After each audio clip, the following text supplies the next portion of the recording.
The Forbidden Book that terrified heaven.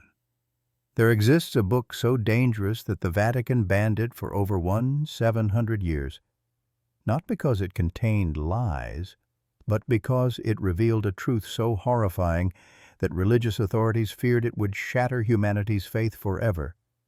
This forbidden text doesn't just tell us about angels and demons, it exposes the terrifying origin of evil itself, and why an all-loving God once decided that 99.9% of humanity had to die. Today, we're opening that book, the Book of Enoch. Picture this exactly. 656 years before the Great Flood would wash away civilization, a cosmic crime was being planned that would force the Creator's hand. Angels were about to break the most sacred law in existence.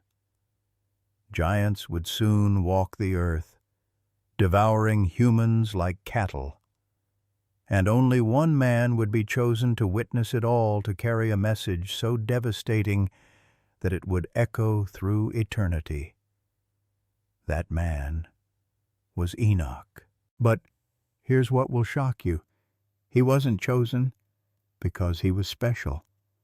At 365 years old, Enoch was just another patriarch in a world spiraling toward chaos. He wasn't the strongest, the wisest, or the most holy. He was simply available. Which raises the haunting question in a world of millions. Why did God choose this ordinary man to witness the most extraordinary events in cosmic history? The answer lies in what Enoch would soon discover. Sometimes the most important messages require the most unlikely messengers. Sometimes truth is so terrible that only an ordinary person can bear its weight without breaking. What you're about to hear will explain why ancient civilizations built impossible structures, why every culture on earth has flood legends, why giants appear in the mythology of every continent, and most disturbing of all, why the same cosmic forces that once brought judgment upon the world may be stirring again today. This isn't just ancient history. This is a warning. The events chronicled in Enoch's forbidden book didn't happen in some distant realm. They happened here, on our earth, among our ancestors. And according to Enoch's prophecies, they will happen again. Are you ready to discover why this book was too dangerous for human eyes? Why church fathers trembled when they read its pages? Why modern scholars still debate whether humanity was meant to know these secrets? Prepare yourself. The truth behind humanity's darkest hour is about to be revealed, and once you know it, you'll never look at the world or the heavens the same way again. The countdown to judgment began long before Noah built his ark. It started with a forbidden love story that would damn the world. When heaven had eyes on earth before the fall. Earth was paradise disguised as a planet. Imagine a world where humans lived for centuries, their bodies untouched by disease, their minds unclouded by the confusion that plagues us today. The veil between heaven and earth was gossamer thin. Angels walked among mortals as naturally as sunrise follows dawn. Children grew up seeing celestial beings tend to gardens, guide travelers, and whisper wisdom to those who sought truth. This wasn't mythology, this was Tuesday. Humanity thrived under divine oversight, protected by an elaborate celestial hierarchy that operated with military precision. At the pinnacle of this system were the Watchers, 200 of the most powerful angels ever created, hand-picked by the Almighty himself to serve as humanity's guardians and guides. Think of them as heaven's special forces, each commanding legions of lesser angels, each possessing knowledge that could reshape reality itself. Their leader, Semjaza, stood second only to the archangels in power and authority. These weren't the gentle harp-playing angels of Sunday school stories. These were cosmic beings of such terrible beauty and power that mountains trembled at their approach. For millennia, the system worked flawlessly. The watchers observed, they protected, they guided without interfering, maintaining the delicate balance between free will and divine protection. Earth flourished under their vigilant care, becoming a jewel in the crown of creation. But perfection, as any theologian will tell you, is inherently unstable. The first crack in paradise appeared so subtly that even the watchers themselves didn't recognize it. As centuries passed, something began to change in their reports to heaven. Where once their observations were clinical and detached, now they lingered on descriptions of human beauty, human emotion, human vulnerability. The daughters of men were growing more beautiful with each generation, not just physically, though their beauty was indeed breathtaking, but there was something else, a vitality, a passionate intensity to human life that the immortal watchers had never experienced. Where angels possessed eternal wisdom, humans possessed something far more intoxicating, the knowledge that their time was limited, making every moment precious beyond measure, slowly, imperceptibly. The watchers stopped watching and started yearning. In the crystal halls of heaven, other angels began to notice troubling patterns. Reports from earth were arriving later and later. Some watchers requested extended tours of duty. Others asked unusual questions about the nature of physical experience, about the difference between divine love and human passion. The archangel Michael was the first to voice what everyone suspected, but no one dared say, "Who watches the watchers?" But by then, it was already too late. In the shadows of Mount Hermon, a conspiracy was taking shape that would shatter the cosmic order forever.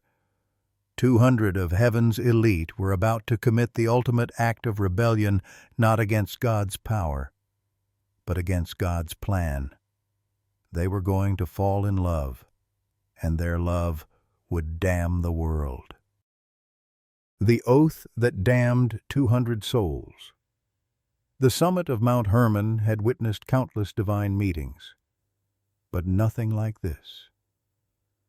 Under the cold light of ancient stars, 200 of heaven's most powerful angels gathered in a circle of conspiracy that would echo through eternity. Their celestial forms flickered with an inner turmoil, part divine radiance, part shadow of impending doom.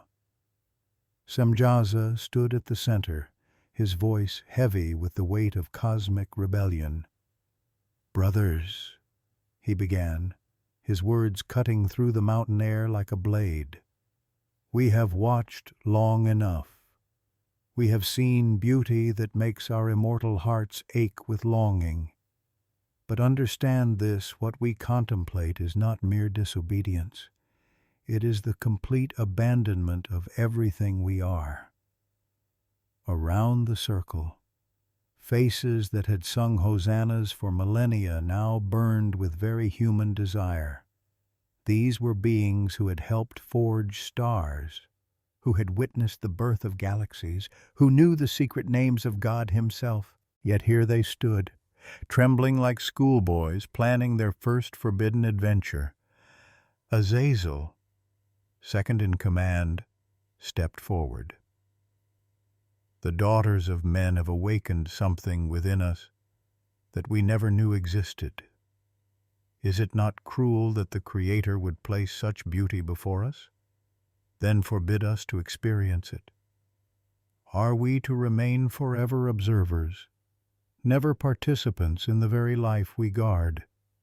Murmurs of agreement rippled through the assembly, but Semjaza raised his hand, his expression grave. Hear me clearly. If we do this thing, there will be no return. Heaven's gates will close to us forever. We will become outcasts in the very cosmos we helped create. Are you willing to trade eternity for a moment of passion? The silence stretched like a held breath. Then, one by one, they began to speak, better to fall together than to suffer alone. What is immortality without love? We choose freely. Let the consequences be upon our own heads. And so they made their pact, not in the heat of passion, but with the cold calculation of beings who fully understood what they were sacrificing. They bound themselves with mutual curses, swearing that none would abandon the others to bear the guilt alone. The mountain itself seemed to shudder as their oath took hold, the very stones bearing witness to heaven's greatest betrayal. The transformation began immediately, abandoning their celestial forms. The watchers descended to earth, wearing bodies of flesh and bone. They walked among humans, not as guides and protectors, but as men seeking wives, lovers, companions in rebellion. But their gifts came with them. Azazel taught humans the deadly arts of metallurgy, how to forge swords that could cleave through armor, how to craft shields that could turn aside spears. Under his tutelage, humanity learned to wage war with divine efficiency. Semjaza revealed the secrets of enchantments and root-cutting, showing mortals how to bend nature to their will through forbidden knowledge. Barakiel opened the mysteries of astrology, teaching humans to read their destinies in the movements of stars. Kokabel shared the secret names of constellations, knowledge that had been reserved for heavenly eyes alone. Ramil instructed in the interpretation of divine signs, while Armaros taught the resolving of enchantments. Each revelation was a theft from heaven's treasure house. Each lesson was another link in the chain that would bind them to earth forever. The women they chose, daughters of the most beautiful bloodlines on earth, welcomed their divine lovers with joy, unaware that they carried the seeds of cosmic destruction in their wombs. For these unions were not merely romantic, they were genetic catastrophes waiting to unfold. As the fallen watchers embraced their new mortality, they felt something they had never experienced in eons of existence, the intoxicating rush of forbidden pleasure. But pleasure, they would soon discover, came with a price tag written in blood. Their wives were already pregnant, and what grew within them was something that had never before walked upon the earth, a hybrid race that would make the creators themselves tremble with fear. The Nephilim were coming. When monsters wore the faces of children, the first scream came at dawn. It wasn't the cry of a newborn, it was something far more primal, a sound that seemed to shake the very foundations of the earth. In a modest dwelling near Mount Hermon, a woman who had loved an angel was giving birth to something that defied every law of nature. The midwives fled in terror. The child that emerged was the size of a grown man, with eyes that held an intelligence far beyond its moments of existence. By sunset, it stood 15 feet tall and demanded food with a voice like rolling thunder. Its mother, once the most beautiful woman in her village, aged decades in a single day from the horror of what she had brought into the world. This was no isolated incident. Across the earth, Wherever the watchers had taken wives, the same nightmare was unfolding. The Nephilim, the fallen ones, were being born, part angel, part human. They possessed the worst traits of both species, the insatiable appetites of mortality combined with the terrible power of divinity. Within weeks, these hybrid offspring towered 30 feet above their human neighbors. Their strength was beyond comprehension. They could uproot ancient trees with their bare hands, crush boulders to powder, level entire villages in their hunger-driven rampages. But it was their appetite that truly marked them as abominations.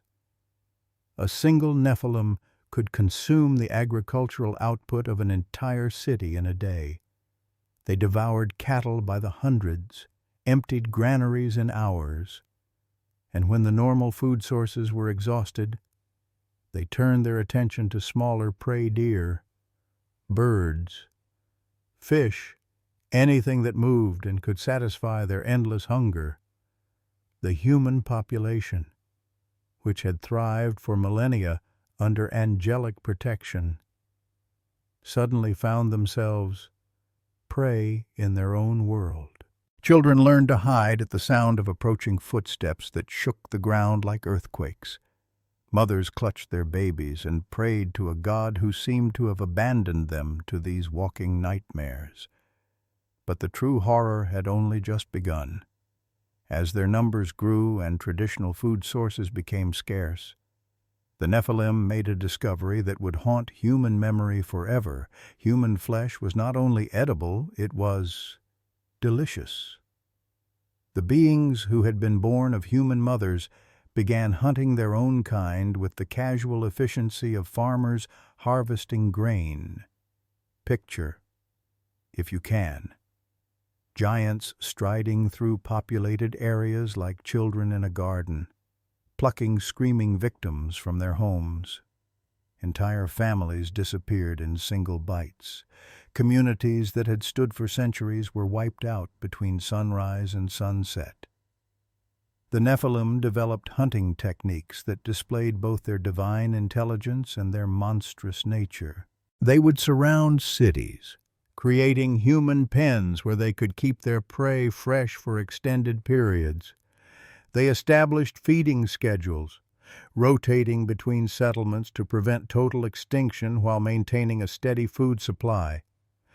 And then came the final abomination, the moment when even the earth itself cried out in revulsion, driven by appetites that no amount of human flesh could satisfy. The Nephilim began to turn on each other. Brother devoured brother in savage feasts that stained entire valleys red. They ate not from hunger alone, but from a twisted pleasure in destruction that seemed to flow from their corrupted angelic heritage. The sounds of their feeding could be heard for miles: the crack of bones, the rending of flesh, the agonized screams of victims who remained conscious long enough to watch their own consumption. Rivers ran crimson with blood. The air grew thick with the stench of death and decay. In the heavens above, the watchers who had begun this catastrophe watched their offspring with growing horror. This was not the paradise of love they had envisioned. This was hell made manifest on earth. Their beautiful wives had become breeding machines for monsters. Their children were demons wearing the faces of giants.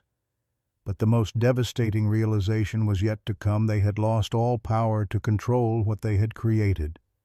The Nephilim answered to no authority, respected no law, feared no consequence.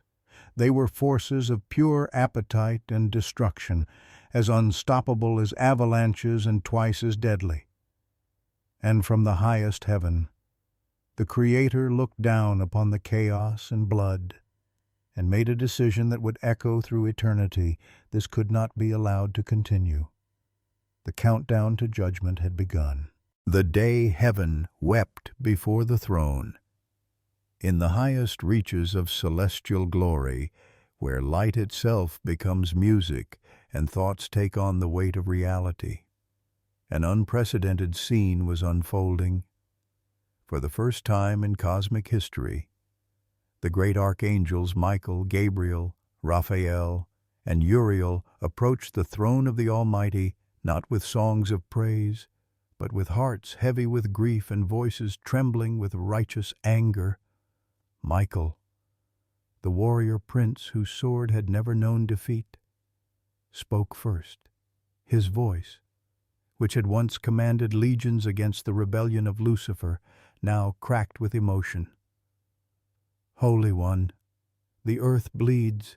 Our brothers have betrayed their sacred trust, and their offspring have turned your creation into an abattoir. Every moment we delay, thousands more innocents perish. Gabriel, the herald of divine messages, had witnessed every birth and death since creation began. But never had he seen anything like this. Lord, the screams of children echo through dimensions. Mothers hold empty cradles and curse the sky.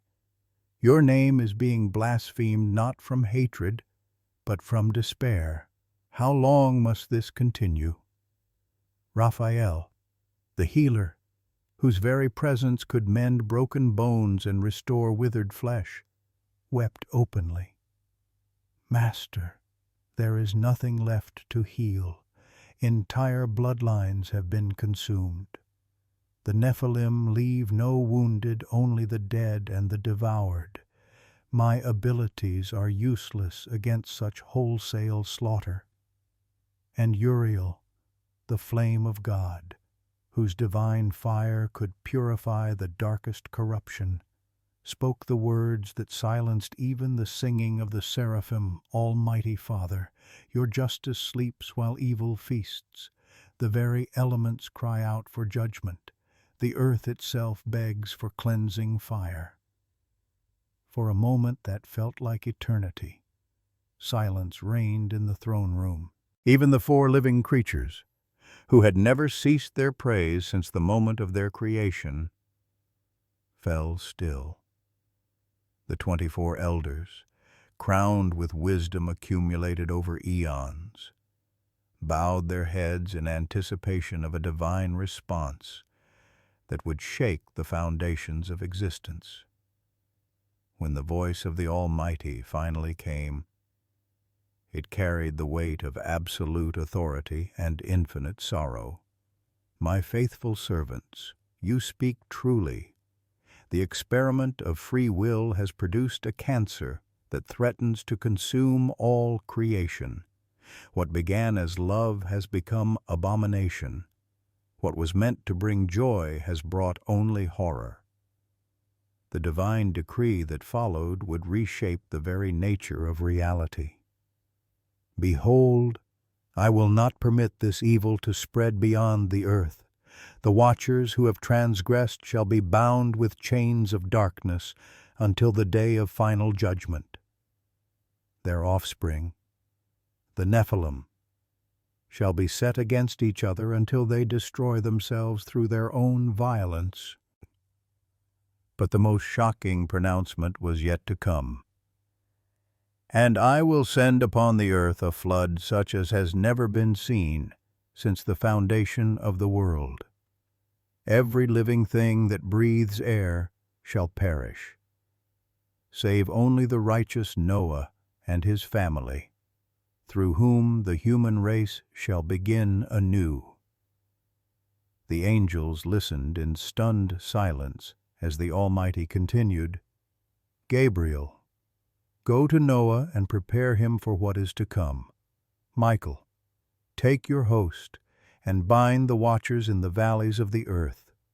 Raphael, heal the earth of its corruption and prepare it for purification. Uriel, kindle the fires of judgment and let every mountain and valley know that the day of the Lord approaches. Then came the most personal and devastating command of all, and let Enoch, the seventh from Adam, be brought before my throne. He alone among mortals shall witness the fullness of my judgment and carry my words to the condemned. Through him the watchers shall learn their fate, and humanity shall understand that justice, though delayed, is never denied. As the archangels departed to execute their terrible missions, the weight of cosmic necessity settled upon the throne room like a shroud. For the first time since creation began, the Almighty was about to unmake what He had made. Love had demanded free will. Free will had produced rebellion. Rebellion had birthed corruption. And now justice demanded annihilation. The greatest mercy was also the greatest judgment in destroying nearly everything.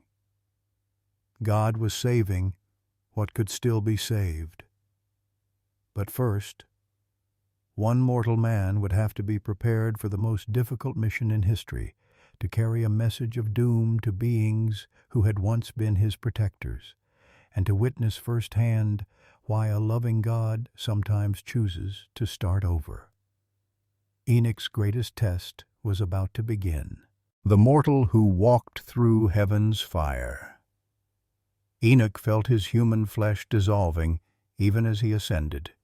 Every atom of his being stretched between mortality and eternity. The two celestial messengers who had appeared at his bedside now revealed their true forms, beings of such terrible beauty that looking upon them should have instantly killed him.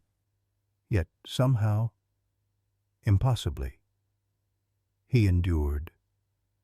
As they pierced the veil between dimensions, Enoch's first glimpse of the celestial realm nearly shattered his sanity. Before him stood a palace constructed entirely of living crystal, its walls simultaneously blazing with fire and gleaming with ice. The paradox should have been impossible, yet here it existed, a structure that embodied the very nature of divine mystery, utterly contradictory and perfectly harmonious. "Do not fear," one of his guides commanded, though Enoch could barely comprehend the words over the thundering of his own heartbeat.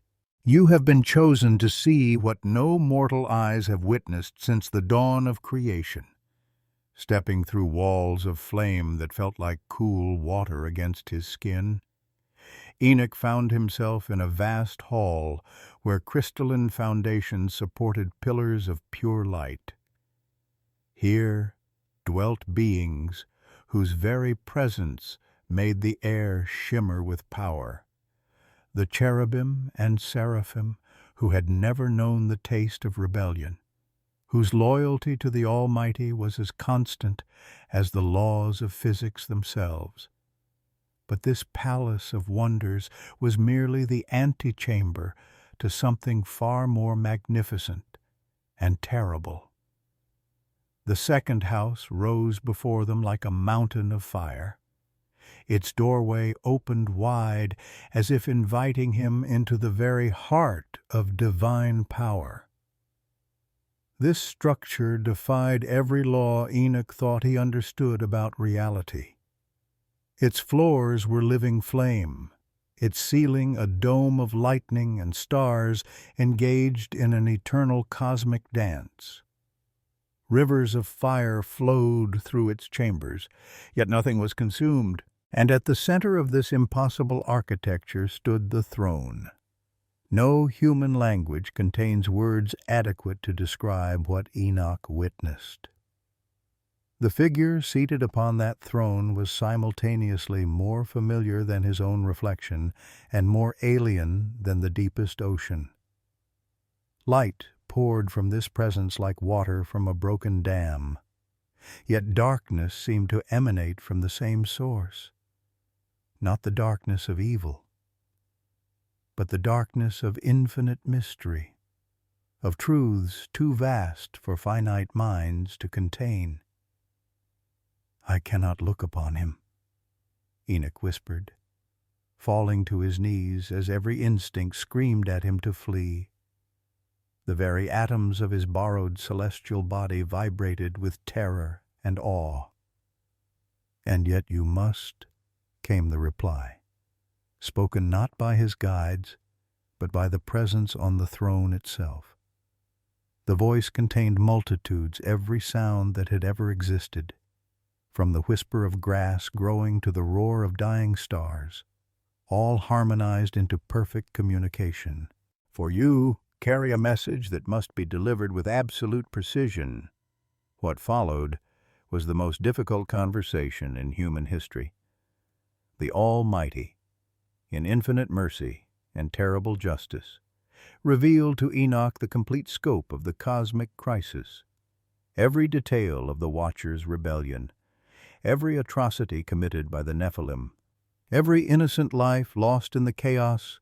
All of it was laid bare before Enoch's consciousness like an open book written in fire. But more devastating still was the revelation of what must come next. The fallen ones believe their love justifies their rebellion, the divine voice explained, each word etching itself into Enoch's soul with permanent clarity. They must learn that love without righteousness is merely desire, and desire without bounds becomes destruction. You, Enoch, will carry this message to them. The weight of this responsibility nearly crushed him. To stand before beings who had once been his protectors and announce their eternal doom, to look into faces that had shown him kindness, and speak words that would extinguish their last hope. "Why me?" Enoch managed to whisper. "I am nothing, a speck of dust in the vastness of creation." "Precisely," came the reply. And for the first time, Enoch detected something that might have been divine amusement. The greatest truths often require the humblest messengers. Kings and angels might speak from pride, but you will speak only from obedience and love. Before he could fully process this exchange, Enoch found himself transported to the darkest regions of the celestial realm, places that existed between creation and void, where the boundaries of reality grew thin and terrifying. Here, in valleys that had no bottom and under skies that held no stars, he witnessed the fate awaiting those who had chosen rebellion over righteousness. Bound in chains of spiritual darkness so dense they seemed almost solid, hundreds of fallen angels awaited judgment. Some raged against their bonds with fury that made the air itself crack with spiritual lightning. Others wept with tears that hissed and steamed as they fell. But a precious few, simply stared ahead with the hollow eyes of those who finally understood the true cost of their choices. Among these was Raguel, one of the original 200. As Enoch approached, this fallen watcher looked up with eyes that held depths of regret no human could fathom. "Enoch," Raguel whispered, his voice carrying the weight of centuries of remorse. "Tell me truly, was there ever a path back from what we have done?" The question hung in the spiritual atmosphere like a sword suspended by a thread. Enoch found himself faced with the terrible burden of absolute truth. "No, my friend, the line you crossed cannot be uncrossed, but perhaps your example can prevent others from following the same path." It was then that Enoch understood the full scope of his mission. He was not merely a messenger of doom, he was a witness to the consequences of choice, a living reminder that even beings of immense power and wisdom can fall when they abandon their purpose for their desires. The weight of this knowledge would change him forever. The vision that shattered time itself. As Enoch's celestial journey neared its climax, the boundaries between past, present, and future began to dissolve around him. What he was about to witness would not merely be prophecy. It would be a direct viewing of events that transcended time itself. Moments when eternity would intersect with history in the most catastrophic and beautiful ways imaginable. The first vision crashed over him like a tsunami of divine revelation. He saw the earth exactly 656 years in the future, a world transformed into an endless ocean, where mountains that had stood since creation's dawn were buried beneath miles of raging water. But this was no ordinary flood. This was creation itself being torn apart and rebuilt. The very molecules of reality rearranged by divine command. Enoch watched in horrified fascination as the sky opened like a scroll being unrolled, releasing waters that had been held in reserve since the second day of creation. From beneath the earth, the fountains of the great deep burst forth with such violence that entire continents shifted and cracked. The Nephilim, those seemingly invincible giants who had terrorized humanity, found themselves helpless against forces that made their strength seem like that of insects. He witnessed their final moments with a mixture of justice and pity. These creatures who had devoured humans by the thousands now clawed desperately at rising waters, their supernatural strength useless against the inexorable tide. Some tried to use their divine heritage to survive, calling upon powers inherited from their angelic fathers. But the very elements refused to obey those who had corrupted the natural order. In the center of this aquatic apocalypse, a single wooden vessel rode the waves, an ark containing 8 souls and the genetic future of every species on earth. Enoch saw Noah's face, aged and weathered by the burden of being humanity's sole survivor, his eyes reflecting both grief for the lost world and hope for the one to come. But the flood was only the beginning. The vision expanded, catapulting Enoch forward through millennia to witness the ultimate day of reckoning.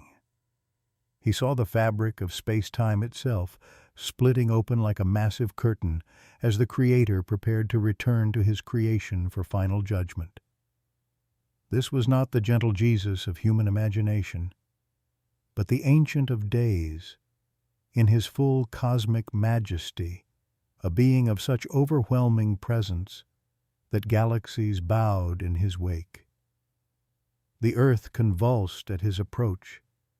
Mountains melted like wax in a furnace. Oceans boiled away into steam. The very atoms of matter sang with frequencies that rewrote the laws of physics. Yet somehow, impossibly, the righteous remained untouched by this cosmic transformation, protected by a power that made nuclear forces seem gentle by comparison. Enoch watched as every human who had ever lived was resurrected, not just the faithful, but every soul who had drawn breath since Adam. The righteous rose with bodies that gleamed like stars, while the wicked emerged bearing the spiritual scars of their earthly choices etched into their very essence. The judgment itself defied description. No earthly court could compare to this cosmic tribunal where every thought, every action, every intention was laid bare before infinite justice. Enoch saw murderers and saints standing side by side, their true natures revealed in ways that transcended human understanding of good and evil. But the most breathtaking revelation came next, the vision of the new earth, where the old world had been scarred by millennia of violence and corruption. This new creation blazed with pristine beauty that made Eden seem like a rough draft. The tree of life stood at its center, not merely a plant, but a living symbol of divine love that pulsed with energy sufficient to sustain all of creation forever.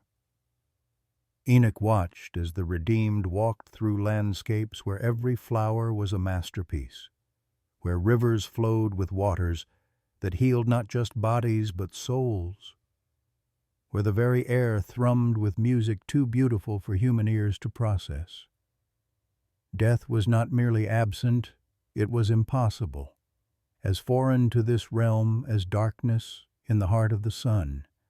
Cities rose from the ground that made earthly metropolises look like children's sand castles, structures of crystal and light, where human creativity, freed from the limitations of mortality, produced wonders that challenged the imagination. Art, music, literature, and science flourished in ways that fulfilled humanity's deepest longings for beauty and truth. Yet even in this paradise, Enoch glimpsed something that filled him with profound awe. The faces of the redeemed still bore traces of their earthly struggles. Their scars had been transformed into sources of beauty, their sufferings into wisdom that enhanced their capacity for joy. They were not diminished by their trials, but elevated by them, proving that even in the darkest moments of human history, the divine plan was weaving something magnificent. As the vision began to fade, Enoch found himself overwhelmed by a truth that would haunt and comfort him for the rest of his earthly days. Every moment of pain, every injustice, every tear shed in the darkness, all of it would be transformed into something beautiful beyond imagination. The cosmic story was not just about judgment and redemption. It was about the ultimate victory of love over chaos, of meaning over absurdity, of hope over despair. The message was clear, no matter how dark the present moment might seem. The ending had already been written, and it was glorious beyond all human comprehension. The message that echoed through eternity. When Enoch returned to earth, he was no longer the same man who had ascended. His eyes held depths that reflected celestial fires, and his voice carried undertones of divine authority that made even hardened warriors tremble. The weight of cosmic knowledge pressed upon his shoulders like an invisible mountain. Yet within that burden lay a terrible privilege. He alone among mortals knew how the story would end. Standing before the assembled multitudes of his generation, people who still lived in the shadow of the Nephilim's terror, Enoch spoke words that would resonate through every generation until the end of time. Listen carefully, for I have seen the ending written in the stars themselves. The chaos you witness today is not random. It is the birth pangs of judgment. The same forces that once brought angels low are stirring again in our world. We stand at a crossroads where every choice carries eternal weight. He paused, letting his gaze sweep across faces marked by fear and confusion. You ask why a loving God permits such suffering. I have seen the answer written in fire across the cosmos. Free will, the very gift that makes love possible, also makes evil inevitable. But evil, no matter how terrible, is always temporary. Love, justice, and truth are eternal. The parallels to their modern world were unmistakable. Just as the Watchers had shared forbidden knowledge that corrupted humanity, today's technological advances raised similar questions.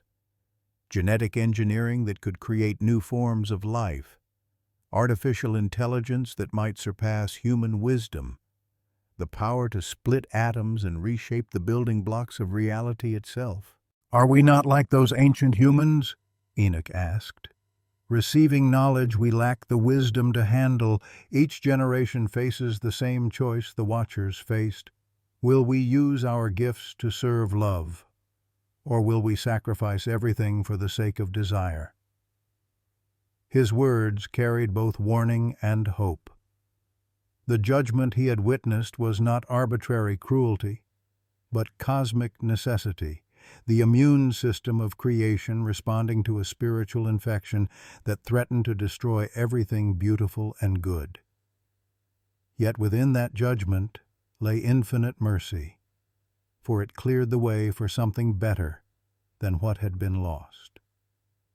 The flood that is coming will wash away more than flesh and blood, Enoch prophesied. It will cleanse the very memory of evil from the earth, and from that purified ground something magnificent will grow, a world where love reigns not because evil is suppressed, but because it has been proven unnecessary. As his earthly ministry drew to a close, Enoch offered his listeners the most precious gift any prophet can give, the assurance that their struggles have meaning, that their pain serves a purpose, and that their faithfulness will be rewarded beyond their wildest imagination. When darkness falls, he concluded, remember what I have seen. Every tear will be wiped away.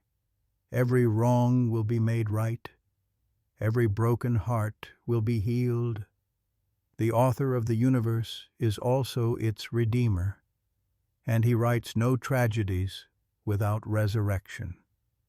The book of Enoch closes with these words still echoing through history, challenging each generation to choose between the path of the watchers and the way of righteousness in our own time. As we stand on the threshold of powers that previous generations could only dream of, Enoch's message becomes more relevant than ever. The question is no longer whether we can transcend our limitations, but whether we will have the wisdom to transcend our temptations. The choice, as always, is ours. And the consequences, as Enoch witnessed, are eternal. As we reach the wisdom years of our lives, the story of Enoch speaks to truths we've learned through decades of experience. We've watched our children grow, witnessed technological marvels that seemed impossible in our youth, and perhaps felt overwhelmed by the rapid pace of change in our world, like the ancient humans who received forbidden knowledge from the Watchers. We sometimes wonder if humanity is advancing faster than our moral wisdom can guide us. The profound message of Enoch's journey is not about ancient history. It's about the eternal struggle between love and selfish desire that plays out in every human heart, in every generation. We've all faced moments when we had to choose between what we wanted and what was right. We've seen how good intentions can lead to devastating consequences when they're not anchored in wisdom and restraint. But here's the hope that Enoch carried back from heaven: every choice matters in the grand tapestry of existence. The patience we show to difficult family members, the integrity we maintain in small daily decisions, the love we choose over bitterness, these seemingly ordinary acts participate in the cosmic victory of good over evil. At this stage of life, we understand that true fulfillment comes not from getting everything we want, but from aligning ourselves with something greater than our immediate desires. Enoch's message reminds us that even in our struggles with aging, loss, and uncertainty about the future, we are part of a story that ends in triumph. Our faithfulness today contributes to that eternal victory, and nothing, absolutely nothing that we do in love is ever lost. The author of the universe is also writing our personal story, and he writes no endings without hope. The journey through Enoch's forbidden book has revealed truths that demand reflection and discussion. We want to hear your thoughts. How do you see the parallels between ancient warnings and our modern world? What lessons from Enoch's story resonate most deeply with your own life experience? Please share your insights in the comments below your perspective. could be exactly what another viewer needs to hear today. If this exploration of ancient wisdom has provided you with new understanding or renewed hope, consider sharing this video with friends and family members who might benefit from these timeless truths. Don't forget to subscribe to our channel to stay updated on future explorations of history's most profound spiritual mysteries. Your subscription helps us continue bringing these important stories to light. And if you found value in today's journey, please give this video a like. It truly helps others discover these transformative messages. Thank you for joining us on this remarkable expedition through one of history's most controversial and enlightening texts.